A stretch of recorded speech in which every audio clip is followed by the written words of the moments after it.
My name is Valerie Green. I'm 36 years old. 5 years ago, my parents told me they couldn't afford to save my 7-year-old daughter's life. They said they were broke, stretched thin, on a fixed income. 2 months later, I found out they co-signed a $580,000 waterfront condo for my brother, and the purchase agreement was signed 2 weeks before my daughter's heart stopped beating. They don't know that I kept every single receipt, every email, every text message, 63 pages of proof. Last month, my brother collapsed at his office in Seattle. Acute myeloid leukemia. The doctor said he needs a bone marrow donor. A perfect 10 out of 10 HLA match. My mother called me for the first time in 4 years. She was crying. She said, "Valerie, you're his only chance." What happened next changed everything they thought they knew about me. This is that story. I need to take you back to understand how we got here. Back to when I still believed my parents loved both their children equally. I was born in 1990. My brother Ethan came first, 4 years earlier in 1986.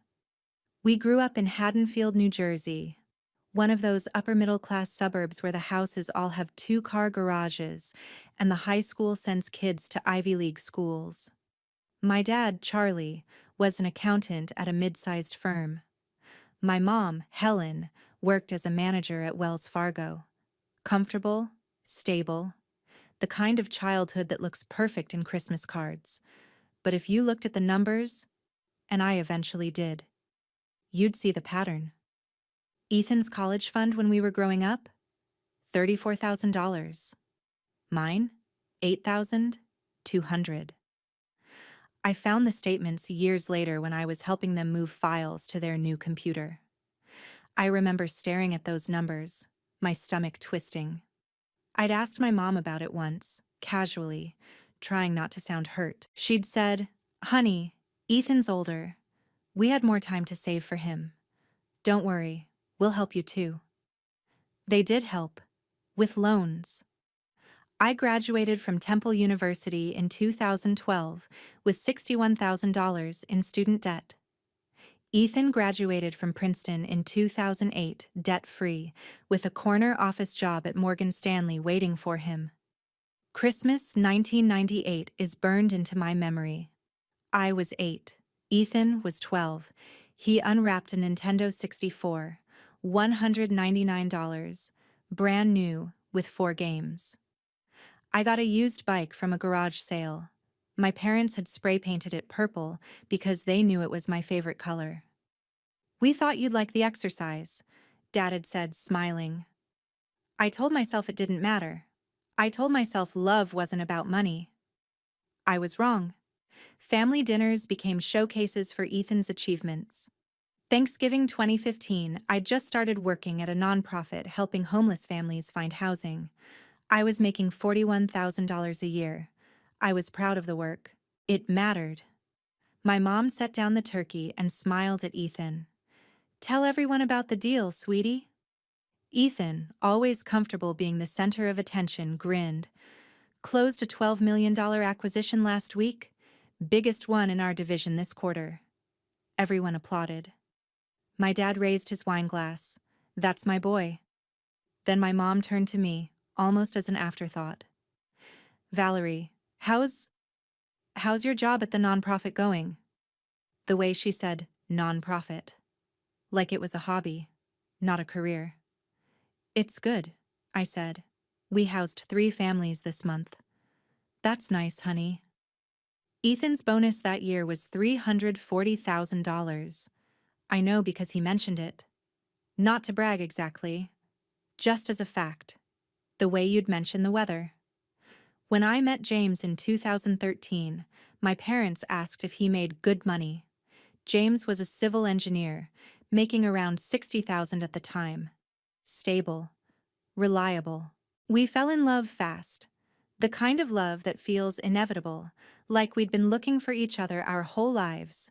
When Ethan started dating Natalie, a corporate lawyer with a Hermes briefcase, my parents asked if she had good connections. You see the difference.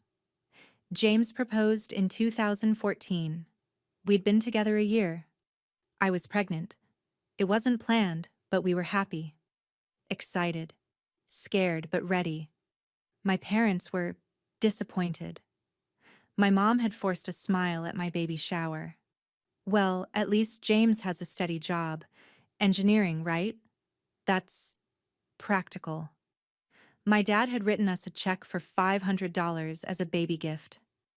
I found out later he'd given Ethan $15,000 for a down payment on his first car that same month. Lily Marie Green was born on April 3, 2014. 7 pounds, 2 ounces, born at Pennsylvania Hospital in Philadelphia. She had my eyes, bright green, curious, and James's smile. The kind of smile that made you smile back even when you were exhausted. My parents visited twice in her first year. Ethan sent a $50 Amazon gift card. I told myself it was fine. They were busy. Ethan was focused on his career. I was building my own family now. James and I had each other. We had Lily. That was enough. I told myself that for 7 years. And then Lily got sick. May 12th, 2021. That's the day everything started to fall apart. Lily fainted at school. Her second-grade teacher, Mrs. Patterson, called me at work. I was in the middle of a case review meeting trying to help a single mom navigate emergency housing options. My phone buzzed. I almost didn't pick up. We weren't supposed to take personal calls during reviews, but something made me look. Mrs. Carter, this is Ann Patterson, Lily's teacher. Lily fainted during recess. The nurse is with her now, but I think you should come get her. I was in my car in under 3 minutes. Lily was sitting in the nurse's office when I got there, pale but smiling when she saw me. Hi, Mommy, I'm okay, I just got dizzy. The nurse pulled me aside. Her heart rate was really elevated when I checked, 130 beats per minute. She says she's been tired lately. I'd recommend getting her checked out, just to be safe. We went to the ER that afternoon. They ran an EKG. The doctor, young, tired-looking, kind, came back with results that made my stomach drop. Mrs. Carter, Lily's heart rhythm is abnormal. I'm referring you to pediatric cardiology at CHOP. They'll want to do an echocardiogram. CHOP, Children's Hospital of Philadelphia. The best pediatric hospital on the East Coast. You don't get referred to CHOP for nothing. The appointment was May 18th. 6 days of barely sleeping. 6 days of watching Lily play with her dolls, laughing at cartoons, completely unaware that something inside her was broken. James took the day off work. We drove to 3401 Civic Center Boulevard together, holding hands in silence. Lily sat in the back seat, humming a song from Frozen. Room 7B, Pediatric Cardiology, Dr. Rachel Weinstein. Dr. Weinstein was in her mid-40s, with gray streaks in her dark hair and the kind of calm, steady presence that probably kept parents from completely losing it in her office. She did the echo herself, moving the wand across Lily's chest while Lily watched the screen, fascinated. Is that my heart? Lily asked. It is, Dr. Weinstein said gently. Pretty cool, right? When it was done, she asked Lily if she wanted to go to the waiting room and pick out a sticker. A nurse took her hand. Then Dr. Weinstein sat down across from us. Mr. and Mrs. Carter, Lily has dilated cardiomyopathy. Her heart muscle is enlarged and isn't pumping efficiently. Her ejection fraction, that's the percentage of blood her heart pushes out with each beat, is 28%. Normal is 50 to 70. I heard the words. I didn't understand them. What does that mean? It means her heart is failing. James made a sound. Not quite a gasp. More like the air being punched out of his lungs. Dr. Weinstein continued, her voice steady, professional, compassionate. This is likely genetic. Familial dilated cardiomyopathy runs in families. It's progressive. Without intervention, Lily's heart will continue to weaken. What kind of intervention? I managed. She needs a heart transplant. The room tilted. A transplant? I repeated. Yes. The national transplant list has an average wait time of 18 months, but Lily's condition is severe enough that we can get her priority status, which significantly improves her chances of receiving a heart in time. To do that, we need to get her formally listed, and that requires a deposit. A deposit, James said. His voice sounded far away. Dr. Weinstein slid a paper across her desk. I stared at it. Transplant list. Deposit. $195,000 insurance coverage. Estimated. $31,000. Patient responsibility. $164,000. My vision tunneled. $164,000. I know this is overwhelming, Dr. Weinstein said quietly. The total cost of the transplant surgery and first-year follow-up is approximately $1.2 million. But insurance will cover most of that once she's listed. This deposit gets her on the list. Without it, she didn't finish. She didn't have to. Without the transplant? I whispered. What happens? Dr. Weinstein met my eyes. 6 months to a year. Maybe less. I'm so sorry. And with it? Her 5-year survival rate is 83%. 83%. Not a guarantee, but a chance. A real chance. We need to move quickly, Dr. Weinstein said. I recommend getting her listed within the next 8 weeks. Sooner, if possible. 8 weeks to raise $164,000. I looked at James. He was staring at the paper like it was written in a foreign language. We drove home in silence. Lily fell asleep in the back seat. That night, after we put her to bed, James and I sat at our kitchen table and went through our finances. Savings, $12,000. James's 401k. He could withdraw up to $50,000, but with penalties and taxes, we'd net maybe $42,000. My 401k, $18,000. Total equity in our house, we were renters. Credit cards, maxed from medical bills from Lily's birth. We made a GoFundMe. James wrote the description. I couldn't.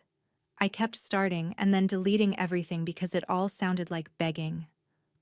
Our daughter Lily, age 7, needs a heart transplant to survive. Please help us save her life. We shared it everywhere. Facebook, Instagram, Twitter, our church, James's work, my work, every parent at Lily's school. 3 weeks later, we'd raised $31,240 from 1,847 people. Strangers and friends and co-workers and people we'd never met sending $10, $20, $50, messages that said, praying for Lily, and stay strong and God bless. I cried reading every single one. But we were still $114,000 short. James looked at me across the table on June 3rd. It was 2 a.m. We'd been awake for hours, calling banks, researching medical loans, trying to find a way. I called 15 banks, he said. His voice was hoarse. Medical debt isn't collateral. They all said no. I stared at the number on the paper. $114,000. Val, James said quietly, we need your parents. I hadn't asked my parents for money in 15 years. Not since college, when they'd made it clear that asking for help was a sign of poor planning. But this was Lily. I picked up the phone. My hands were shaking. I called my mom first. June 8th, 2021, 7:14 p.m. The call lasted 11 minutes. I know because I checked the log afterward, over and over, trying to understand how it had gone so wrong so fast. Mom? Valerie, hi honey, how are you? Not great. I need to talk to you about something important. Is Dad there? He's watching the news. What's going on? I told her. Everything. The diagnosis, the ejection fraction, the transplant, the deposit. The GoFundMe. The $114,000 we still needed. There was a long pause. "Oh, honey," she said finally. Her voice had that careful, sympathetic tone people use when they're about to say no. "That's devastating. I'm so sorry. Have you tried a GoFundMe? I've seen those work wonders." "We did," I said. "We raised $31,000. We're still short." "What about insurance?" "They'll cover the surgery once she's listed, but we need the deposit to get her listed." Another pause. "Let me talk to your father," she said. "We'll call you back." They called back 4 days later, June 12th, 7:03 p.m. Dad did all the talking. Mom was silent in the background. "Valerie, your mother explained the situation. We're heartbroken for you. Truly. But we need to be honest about our financial position." I gripped the phone. "Okay. We retired early in 2019. We're living on a fixed income now. Social Security, our pensions, and our retirement accounts. Most of our money is in index funds. The market took a hit during COVID. If we liquidate now, we'd lose close to 40% of our principal. We can't destroy our retirement savings." "Dad, Lily is 7 years old." "I understand that, but we have to think long term. We're 68 and 66. What if we get sick? What if we need long-term care? We can't just drain our accounts." My throat tightened.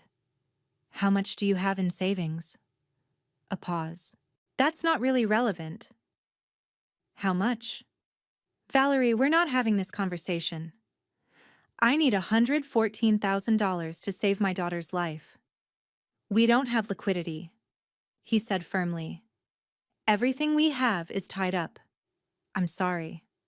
"What about the house? You could take out a home equity line." "We can't risk foreclosure." "You could sell." "The market's down. We'd lose money." Every door I tried, he closed. "Dad, please, I'm begging you." "I'm sorry, Valerie. We wish we could help. But we can't." He hung up. I sat there staring at my phone, waiting for it to feel real. It didn't. James tried next. I didn't know about it at the time. He kept it secret for 3 months because he didn't want to hurt me more than I was already hurting. He called my dad directly. June 22nd, 4:32 p.m. The call lasted 6 minutes. My dad's response, according to James, was colder. "Son, we understand you're scared, but we can't enable financial irresponsibility. You two need to explore other options. What about Lily's biological father?" James had gone quiet. "Oh, wait," my dad had said. "You're not him, are you?" James told me about that call 3 months after Lily died. We were lying in bed, unable to sleep, and he just said it. Like he'd been carrying it and couldn't anymore. I didn't cry. I think I was past crying by then. But I remember thinking, my father said that to my husband while our daughter was dying. On June 28th, James and I flew to Naples, Florida. We'd booked the tickets on a credit card we couldn't afford. We had to try one more time, face to face. My parents' condo was at 1847 Cypress Terrace, Naples, Florida, 34119. I remember the address because I looked it up on Zillow later. Estimated value, $385,000.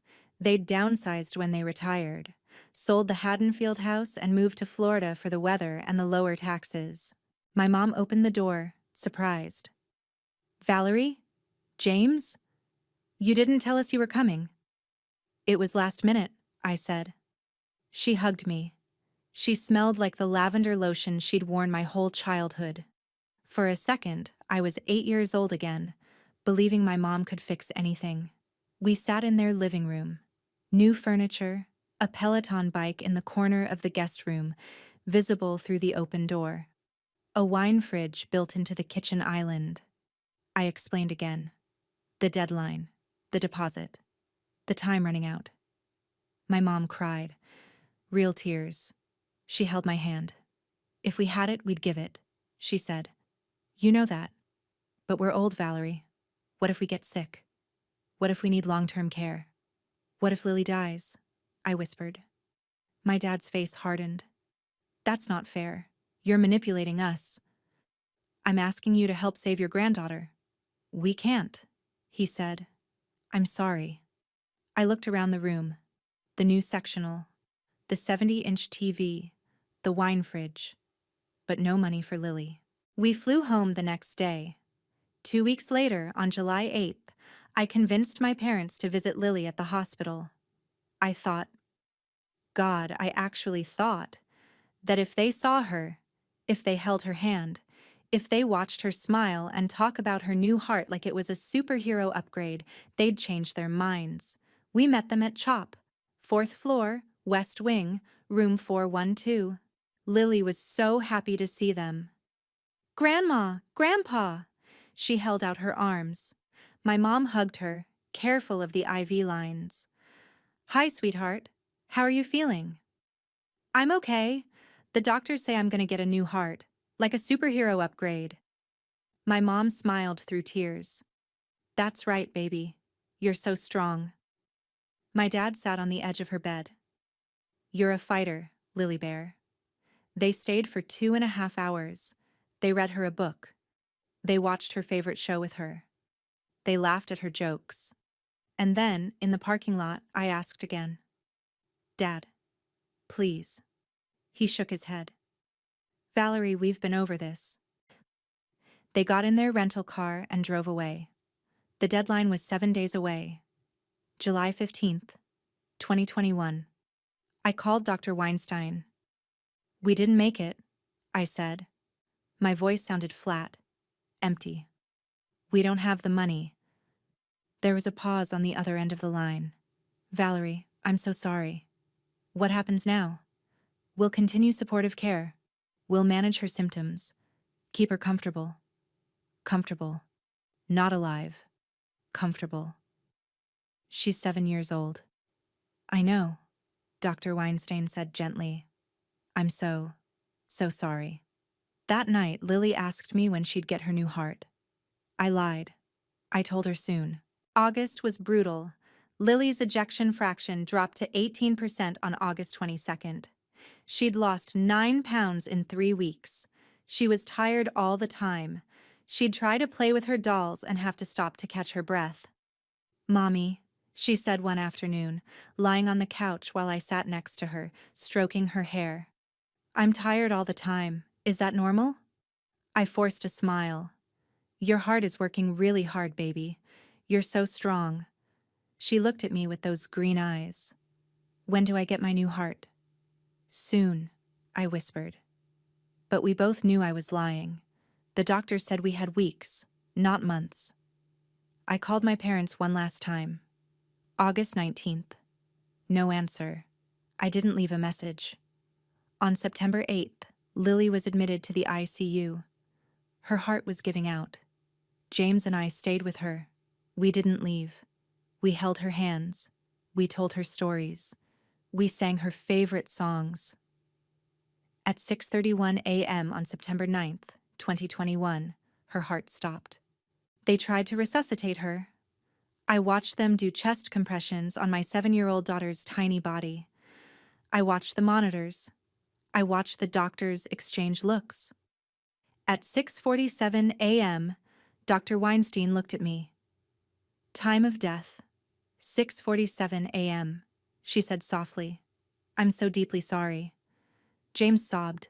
His whole body shook. I sat there holding Lily's hand. It was still warm. I didn't cry. I couldn't. I just sat there. I held her hand for 40 minutes before they made me let go. I didn't call my parents. Ethan did. I don't know how he found out. Maybe the hospital. Maybe James's parents.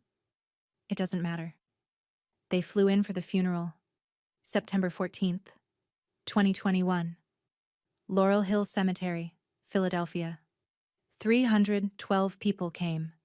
Friends, co-workers, parents from Lily's school, people from our church, people from the GoFundMe who'd never even met us. My parents sat in the back row. They didn't come up to me before the service. They didn't sit with me. They stayed in the back, my mom in a black Chanel suit, my dad in his good navy blazer. After the service, my mom approached me at the cemetery. "Honey," she said, reaching for my hand. "We're so sorry. If there's anything we can do—" I pulled my hand away. "You could have done something," I said. My voice was dead, hollow. "You didn't. That's not fair. Leave." My dad started to say something. I turned and walked away. 2 days later, an envelope arrived in the mail. A condolence card. Inside was a check for $500. I stared at it for a long time. Then I deposited it, and I donated all $500 to CHOP in Lily's name. I never spoke to my parents again, or so I thought. For 2 months after Lily died, I barely functioned. I'd quit my job. I couldn't help other families when I couldn't save my own. James went back to work after 3 weeks because we had bills and someone had to pay them. I stayed home. I sat in Lily's room. I stared at her toys. I didn't sleep. Insomnia became my default. I'd lie in bed until 2, 3, 4 in the morning, staring at the ceiling, replaying every conversation with my parents, every plea, every closed door. On November 19th, 2021 at 2:14 a.m., I was scrolling through Facebook on my phone. I don't even know why. Habit, maybe. The glow of the screen in the dark. Something to do with my hands. That's when I saw my mother's post. Helen Green, November 19th at 11:43 a.m. Beautiful weekend visiting Ethan's stunning new waterfront home. So proud of our successful son. #blessed, #Seattle life, #proud mom. There were photos. 6 of them. Ethan and Natalie on a balcony overlooking water. Puget Sound, I realized. Seattle. The condo was gorgeous. Floor-to-ceiling windows. Modern kitchen with marble countertops. Hardwood floors. A view that probably cost a fortune. 64 likes. 22 comments. Gorgeous. What a view. So happy for him. I stared at the screen. Ethan bought a house. I closed the app. I put my phone down. I lay in the dark. I didn't sleep. For the next 2 months, I couldn't shake it. The image of that condo. The pride in my mother's voice, even through a Facebook caption. On January 14th, 2022, at 3:28 a.m., I opened my laptop. I don't know what I was looking for. Confirmation, maybe. Or just something to do with the rage that was eating me alive. I Googled Seattle waterfront condos. I scrolled through listings. Alki Beach, West Seattle. I recognized the view from my mom's photos. And then I found it. The Alki. Luxury waterfront condominiums. Starting at $520,000. I clicked through to the building's website. I found the exact unit from the photos. Corner unit, top floor. And then I did something I'd never done before. I pulled up King County property records. Public information. Anyone can search it. I typed in the address, 2891 Alki Avenue, SW, Seattle, WA 98116. The results loaded. Owner, Ethan Charles Green. Purchase date, October 15th, 2021. Sale price, $580,000. My hands started shaking.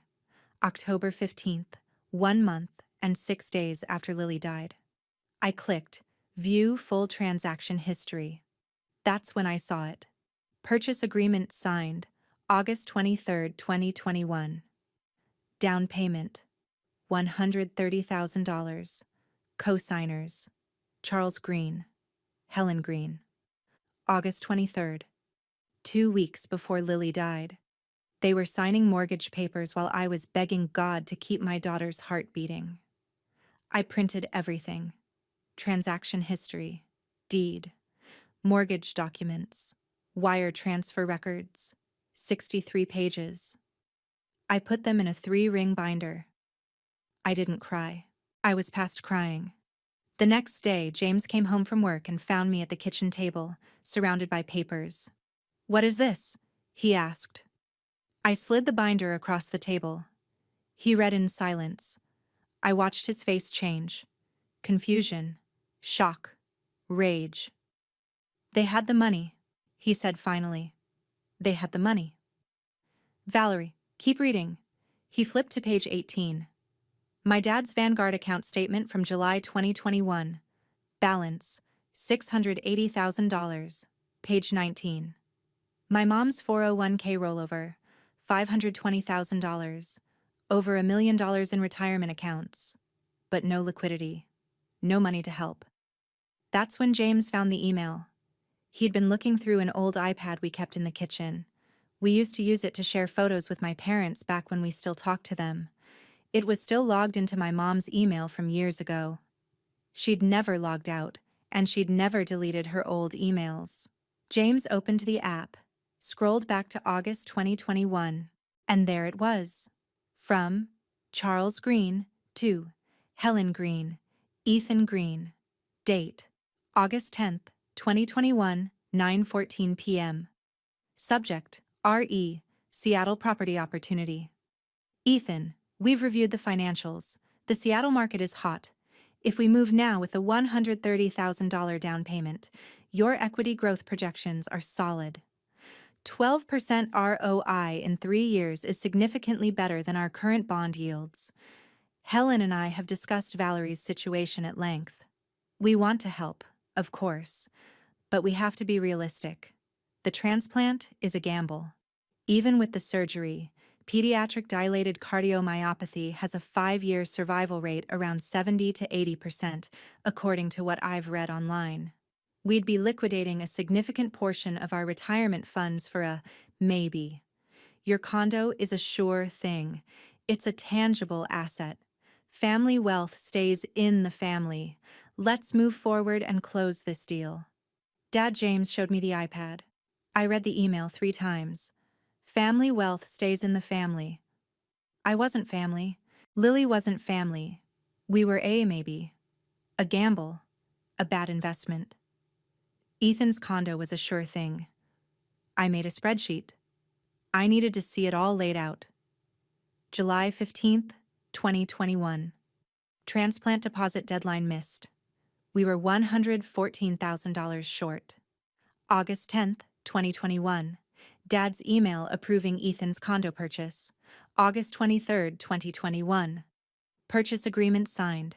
Down payment, $130,000. August 25th, 2021. Wire transfer executed from Charles and Helen Green's joint Wells Fargo account to Ethan Green's escrow. September 9th, 2021. Lily died. October 15th, 2021. Deed filed. Ethan officially owned the condo. They had the money. They always had the money. They chose his view over her life. I looked at James. "I want to have dinner with them," I said. "What?" "I want to have a family dinner. All of us. You, me, my parents, Ethan, Natalie. I want to sit across a table from them. Val, I want them to look me in the eye." James was quiet for a long time.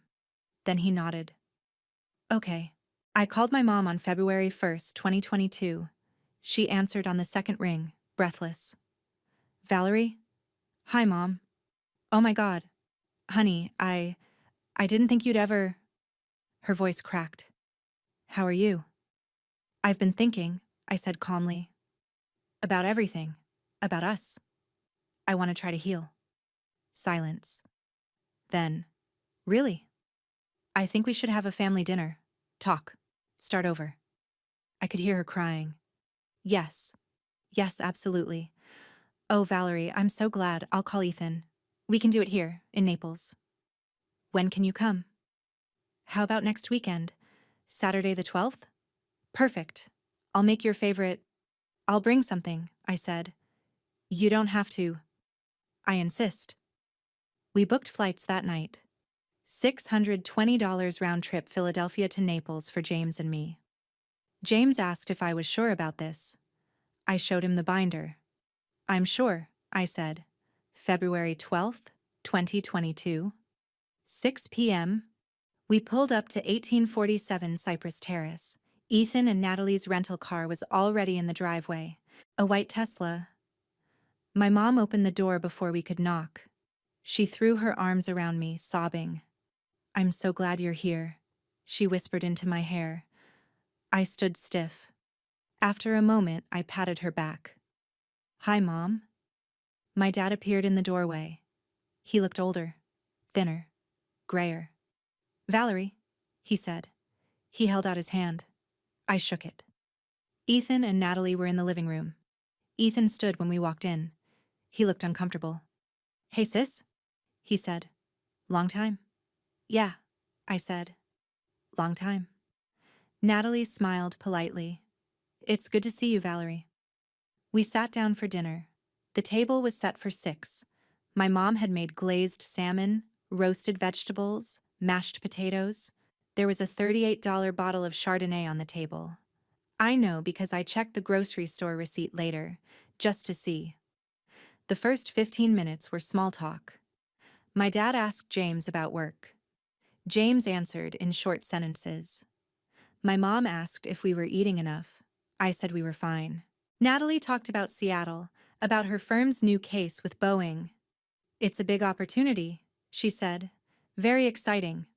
My mom beamed, and Ethan just made VP, youngest in his division. Congratulations, I said flatly. My dad turned to me. How's work, Valerie? You were at, what was it? The family services place? I quit, I said. After Lily died. I couldn't help other families when I couldn't save my own. The table went silent. The only sound was forks scraping plates. 8 seconds. I counted. My mom cleared her throat. Well, the weather's been lovely here. Much warmer than Philly, I'm sure. Ethan's place is just breathtaking, my mom continued, desperate to fill the silence. We visited in November, right on the water. I took a sip of wine. I saw the photos, on Facebook. Oh, you did? My mom smiled. Isn't it gorgeous? It is, I said. When did you buy it, Ethan? Ethan looked up. Last fall. We closed in October, I think. October 15th, I said. He blinked. Yeah, sounds right. And when did you make the offer? August maybe? Why? I reached into my bag and pulled out the binder. I placed it on the table. Everyone stopped eating. I opened it to the first page. This, I said calmly, is Lily's death certificate. September 9th, 2021. Cause of death. Cardiac arrest secondary to dilated cardiomyopathy. Signed by Dr. Rachel Weinstein. My mom's face went white. I flipped to page 2. This is the King County property record for Ethan's condo. 2891 Alki Avenue, Southwest Seattle. Purchase price, $580,000. Down payment, $130,000. Co-signers, Charles and Helen Green. My dad's jaw tightened. Page 5, I continued, my voice never rising. Wire transfer confirmation, August 25th, 2021, $130,000. From your joint Wells Fargo account to Ethan's escrow. Natalie stared at her plate. Page 12. I slid the paper across the table. Email, from Dad to Ethan, August 10th. Subject, Seattle property opportunity. I read it out loud. Every word. When I got to family wealth stays in the family, my voice finally cracked. But I kept going. Page 18. Your Vanguard statement, Dad. July 2021. Balance, $680,000. Page 19. Mom's 401k rollover. $520,000. You had over $1 million. My dad stood up. Valerie, this is out of context. You told me you had no liquidity. We didn't. You wired $130,000 to Ethan 6 weeks after you told me you were broke. My mom was crying. We were trying to help the family long term. Lily was family. My voice rose for the first time. She was 7 years old. Ethan spoke then, quietly, carefully. Val, I didn't know the full details of Lily's situation. Mom and Dad made a financial decision. The condo was an investment. Real estate appreciates. Medical expenses they're a black hole. You can't guarantee outcomes? I looked at him. Say that again. He hesitated. I just mean, statistically, Lily's odds weren't great. Even with the transplant. Her odds were 83%. That's still a gamble, he said. The condo has a guaranteed return. She was 7 years old, Ethan. His ears turned red. Natalie touched his arm. Ethan, stop. But my dad was standing now, his face flushed. You want the truth, Valerie? Fine. Here's the truth. We made a choice. Lily had a 68% chance at best. That's a coin flip. We're old. We have to protect our future. Ethan's investment had guaranteed returns. We chose the smart financial decision. I stared at him. Smart financial decision, I repeated. Yes. And you know what? His voice was loud now. Angry. Defensive. Even if we had given you the money, Lily probably would have died anyway. Kids with DCM don't make it. We would have thrown away $100,000 on a... He stopped. But it was too late. On a what? I whispered. He didn't answer. Say it. Valerie. Say it. We would have wasted $100,000 on a corpse. My mom gasped. Natalie dropped her fork. James stood up so fast his chair fell over. Ethan went white. I stood up slowly. I looked at my father. You're right, Dad, I said. My voice was calm now, cold. Lily's dead, and you killed her. Not the disease. You. You had the money. You chose a view over her heartbeat. You chose granite countertops over her breath. You chose your son over your granddaughter. I picked up my bag. So here's what happens now. You will never contact me again. You will not call. You will not text. You will not email. You will not show up at my house. If I see you in a grocery store, I will turn around. If you come to my funeral, I will haunt you. My mom sobbed. You are not my parents. You are investors who cut a bad asset. And Ethan? He looked up, his face stricken. Enjoy the view. Every sunrise on Puget Sound? That's Lily. Every time you walk on that balcony, you're stepping on her grave. You bought it with her life. I looked at James. We're leaving. I left the binder on the table. You keep it, I said. Frame it. We walked out. Behind us, my mom was sobbing. My dad was yelling something. I didn't hear what. The door closed. 4 years of silence began. The first week was a flood. My mom called 47 times in 3 days. I didn't answer. I blocked her number. My dad sent emails. Subject lines I saw in my preview pane before I deleted them, unread. Please read this. I'm sorry. Let me explain. Valerie, please. I marked them as spam. Ethan texted, we need to talk. I blocked him. On February 21st, I changed my phone number. I didn't tell them. The letters started in March, handwritten. My mom's looping cursive on cream-colored stationery. I recognized the handwriting on the first envelope. I wrote, return to sender, and put it back in the mail. The second one came a week later. Same thing. By May, I'd returned 11 letters. The 11th arrived on April 3rd. Lily's birthday. She would have been 8. I didn't return that one. I burned it in the kitchen sink. James found me standing there, watching the paper curl and blacken, and he didn't say anything. He just put his arm around me. I started therapy in late February. Dr. Monica Shaw. Tuesdays at 4 p.m. $120 a session. Insurance covered 85. Dr. Shaw had kind eyes and gray hair she wore in a bun. She didn't push. She just listened. In our third session, she asked, "Are you grieving your daughter or your family?" "Both," I said. "You're allowed to grieve both losses." "I only lost one," I said. "The other was never mine." She was quiet for a moment. "Do you think you'll ever forgive them?" "No." "You don't have to," she said. I felt lighter after that session. I went back to work in June, not the same nonprofit. I couldn't go back there. Too many memories of the person I'd been before. I got a job at the Philadelphia Coalition for Child Advocacy. $61,000 a year, helping kids in the foster system. Kids who'd been failed by the people who were supposed to protect them. I understood them. In April 2023, Ethan tried to reach me through LinkedIn. I saw the message in my requests folder. I didn't open it. I just hovered over the preview. "Val, I know you won't read this, but I have to try. I didn't know how bad things were with Lily. I was focused on my career. I'm sorry. I want to make it right. Ethan." I deleted it. Make it right.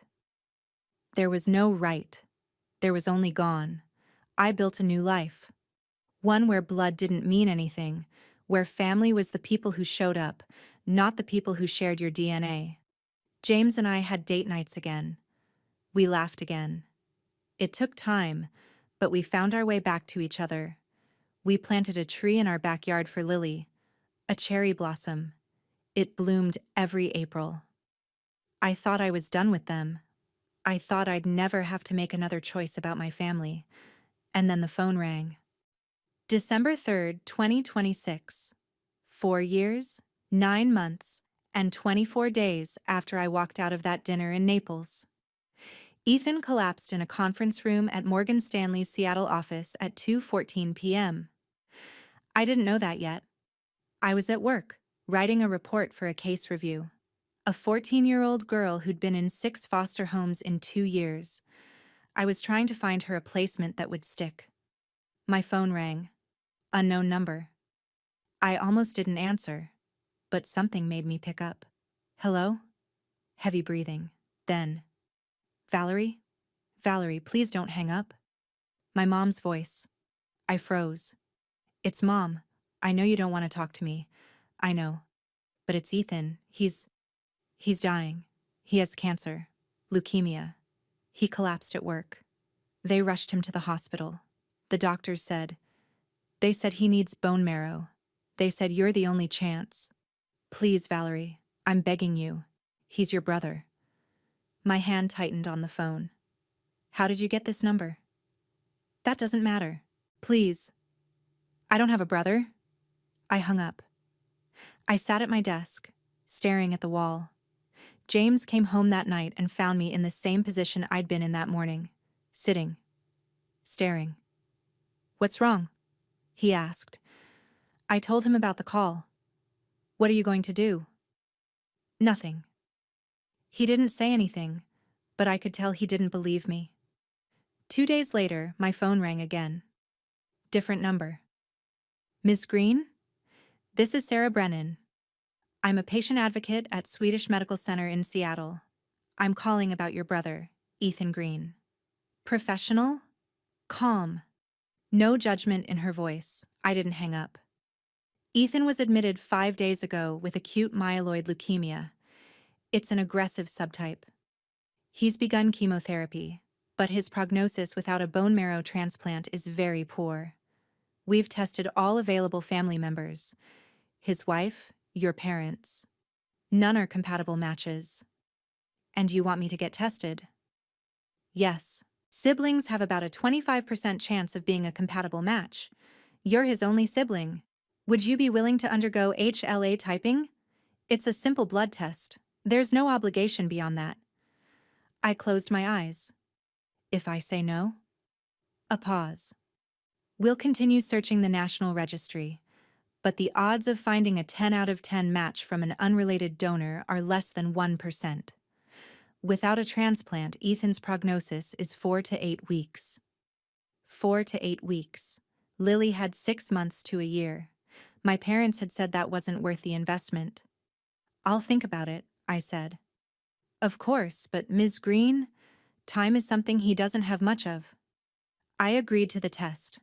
I told myself it was just a test. Just information. December 12th, 2026. 8 a.m. LabCorp in Philadelphia. They drew blood. 3 vials. The results came back 3 days later. Sarah Brennan called me on December 15th. Ms. Green, you're a perfect 10 out of 10 HLA match. I didn't say anything. This is exceptionally rare, she continued. The probability of a sibling being a perfect match is only about 3%. You're Ethan's best chance for survival. Will you consider donating? 3%. My dad had said Lily's 83% survival rate wasn't good enough odds. But here I was. A 3% miracle. What happens if I say no? I asked. Ethan's oncologist will continue searching the National Registry. But Ms. Green, I need to be honest with you. Without a transplant, and with his particular subtype of AML, he has weeks. Maybe a month if he responds well to chemo.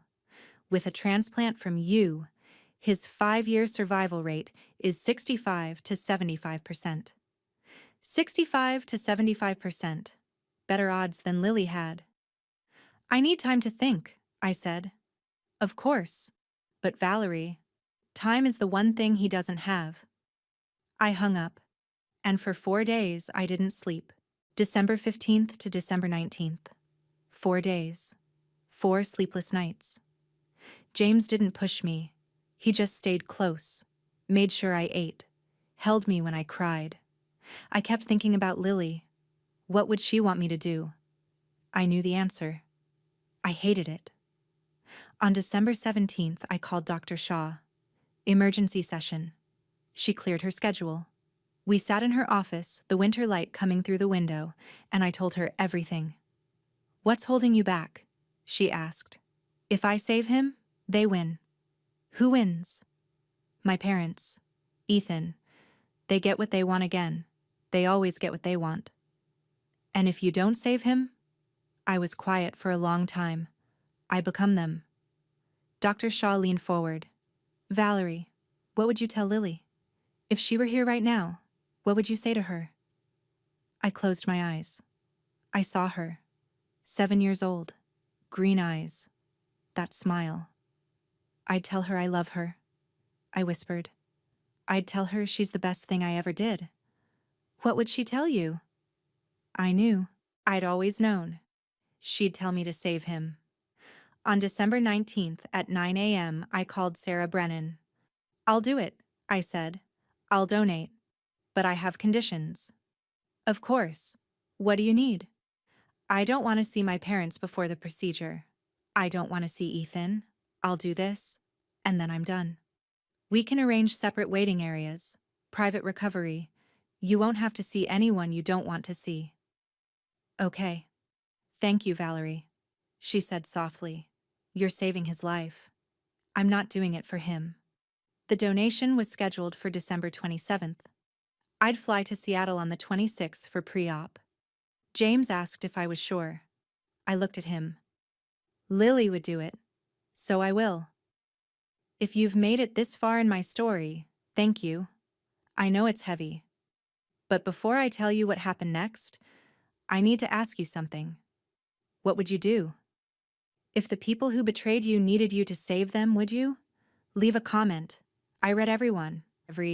December 26th, 2026. James and I flew to Seattle. Sarah had arranged everything: a private pre-op room, a separate waiting area away from my family. I saw my mom once, briefly, in the hallway outside the surgical wing. She saw me. Her face crumpled. Valerie. Security stepped between us. Sarah had briefed them. Ma'am, you need to return to the family waiting area, the guard said firmly. Valerie, please. Thank you so much. I looked past her and kept walking.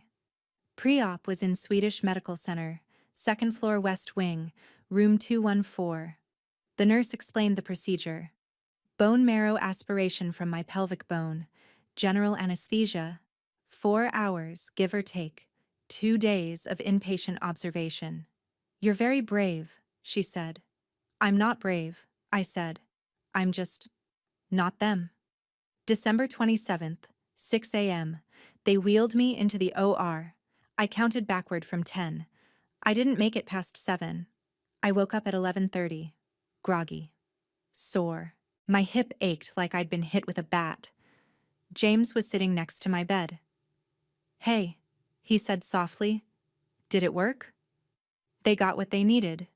1,180 milliliters. Ethan's transplant is tomorrow morning. I nodded, closed my eyes. The nurse came in an hour later. How's your pain? Scale of 1 to 10? 6. She adjusted my IV. You did great, Valerie. Ethan's lucky to have you. Don't tell my family what room I'm in, I said. Already taken care of. But that evening, there was a knock on my door. I knew who it was before I opened it. Ethan stood there, thin, pale, bald from chemo. He looked about 20 years older than the last time I'd seen him. Val, he said quietly, I know you don't want to see me. I needed to say something before tomorrow. Please. I stood in the doorway. I didn't invite him in. I don't deserve this, he said. I know that. You could have let me die. I would have understood. I didn't do it for you. I know, but I need you to know. I'm sorry. For all of it. For not standing up for you. For the condo. For Lily. I'm sorry. I looked at him for a long moment. Okay. He blinked. That's it? Just okay? What do you want me to say, Ethan? That I forgive you? I don't. But I'm not going to let you die. Not because you're my brother. Because I'm not them. Now go back to your room. You have a transplant tomorrow. He nodded, turned to leave. Ethan. He looked back. Lily would have wanted me to save you. That's why I did it. Remember that? He left. James asked if I was okay. I don't know, I said. For the first time, that feels honest.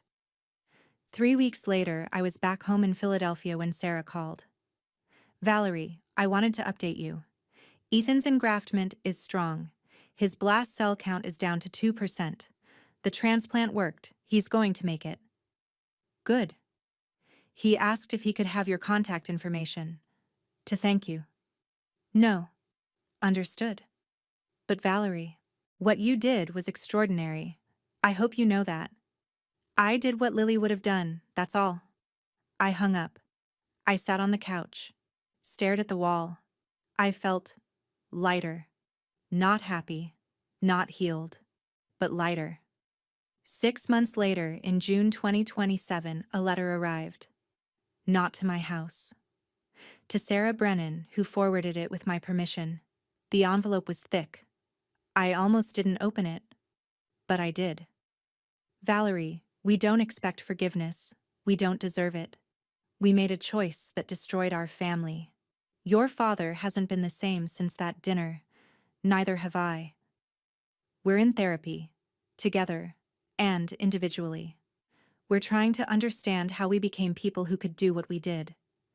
Last month, we sold the Naples condo. We donated the full proceeds, $385,000, to CHOP's cardiac transplant fund in Lily's name. It won't bring her back. It won't fix what we did. But we wanted you to know we were wrong. We are profoundly, devastatingly wrong. If you ever want to talk, we're here. If you don't, we understand. We love you. We're so sorry. Mom and Dad attached was a donation receipt from the Children's Hospital of Philadelphia Foundation, $385,000, the Lily Marie Green Cardiac Transplant Fund. I called Dr. Shaw. They donated the house money to CHOP, I said. How does that make you feel? I don't know, That's okay. Should I respond? What do you want? I don't know that either. Then wait until you do. I waited a year. February 2028. 6 years after the confrontation dinner. I called my mom. She answered on the first ring. Valerie? Hi, Mom. Silence. Then crying. I want to try something, I said carefully. Just coffee or breakfast. At my house. You and Dad. Just to talk. Yes, she said immediately. Yes. When? Saturday the 10th? 10 a.m.? We'll be there. February 10th, 2028. My mom and dad stood on my porch. They looked old, smaller than I remembered.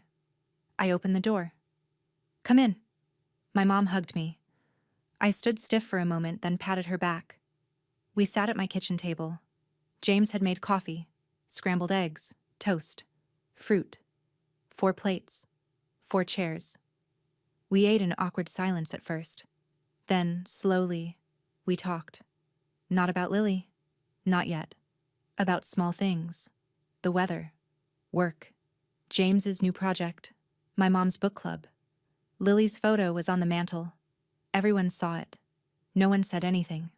When they were leaving, my mom turned at the door. Can we do this again sometime? I thought about it. Maybe, I said. I'll let you know. My dad's voice was hoarse. That's more than we deserve. Thank you, Valerie. They left. James put his arm around me. How do you feel? I watched them drive away. It's a start, I said. And then I cried. Not from sadness, from something else. Something like hope. People ask me if I've forgiven them. I don't have an answer. Forgiveness isn't a switch. It's a process. Some days I'm angrier than others. Some days I see Lily's face in my mind and I want to scream at the unfairness of it all. But I also see this. My parents sold their dream retirement home and gave every penny to save other children. Children like Lily who need a chance. Ethan calls once a month. I don't always answer, but sometimes I do. We talk about weather, work, small things. We're not close. We may never be. And that's okay. I didn't save Ethan because I forgave him. I saved him because I'm not them. Because Lily taught me that love isn't transactional. It's not an investment with guaranteed returns. It's a choice. They chose wrong. I chose different. Last week, I went to Lily's grave at Laurel Hill Cemetery. February 14th, 2028. Valentine's Day. I brought pink roses, her favorite. I sat there for an hour talking to her, telling her about the breakfasts with Grandma and Grandpa, about Ethan, about the fund in her name that's already helped 2 kids get transplants. I told her I missed her. And for the first time in 6 years, when I walked away from that cemetery, I smiled. The sun was setting. I had a therapy appointment in an hour. James was making dinner. My phone buzzed. A text from my mom. Thank you for yesterday. Love you. I didn't reply right away, but I didn't delete it either. Progress. 4 plates, 4 chairs, a new beginning. Not perfect, but real. And maybe that's enough. If this story moved you, please hit that like button and subscribe. Stories like this take time to research and write, and your support helps me keep making them. Drop a comment and tell me, would you have saved him, or would you have walked away? I want to hear your thoughts. And if you know someone who needs to hear this story, someone struggling with family betrayal or impossible choices, share this with them. Sometimes we need to know we're not alone. Thank you for listening to my story. This is Valerie Green, reminding you that love is a verb, not a transaction. And sometimes, the hardest choice is the right one.